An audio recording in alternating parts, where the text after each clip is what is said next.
কচুরিয়ায় যুব উন্নয়নের অনন্য দৃষ্টান্ত গড়ছে কচুরিয়া একতা যুব সংঘ। কচুরিয়া চিতলমারী বাগেরহাটে অবস্থিত অরাজনৈতিক ও সামাজিক সংগঠন কচুরিয়া একতা যুব সংঘ এলাকার উন্নয়ন ও কল্যাণে নিরলসভাবে কাজ করে যাচ্ছে। 2023 সালের 1 জানুয়ারি প্রতিষ্ঠিত এই সংগঠনটি অল্প সময়ের মধ্যেই সামাজিক সেবায় প্রশংসনীয় ভূমিকা রেখে স্থানীয়দের আস্থা অর্জন করেছে। সংগঠনটির সেক্রেটারি মোহাম্মদ জাকারিয়ার দক্ষ নেতৃত্ব ও সৃজনশীল পরিকল্পনার ফলেই আজ এই সংগঠনটি একটি শক্ত অবস্থানে পৌঁছেছে। তিনি কচুরিয়া গ্রামের সন্তান এবং বর্তমানে চট্টগ্রাম সরকারি কমার্স কলেজে বিবিএস অ্যাকাউন্টিং বিষয়ে পড়াশোনা করছেন।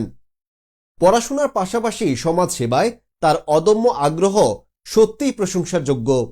তার কঠোর পরিশ্রম ও সার্বিক তত্ত্বাবধানে নিয়মিত রক্তদান কর্মসূচি, পরীক্ষার্থীদের শিক্ষা উপকরণ প্রদান, অসুস্থদের চিকিৎসা সহায়তা, দারিদ্র ও অসহায় মানুষের পাশে দাঁড়ানো সহ বাল্যবিবাহ রোধে সচেতনতা কার্যক্রম পরিচালিত হচ্ছে।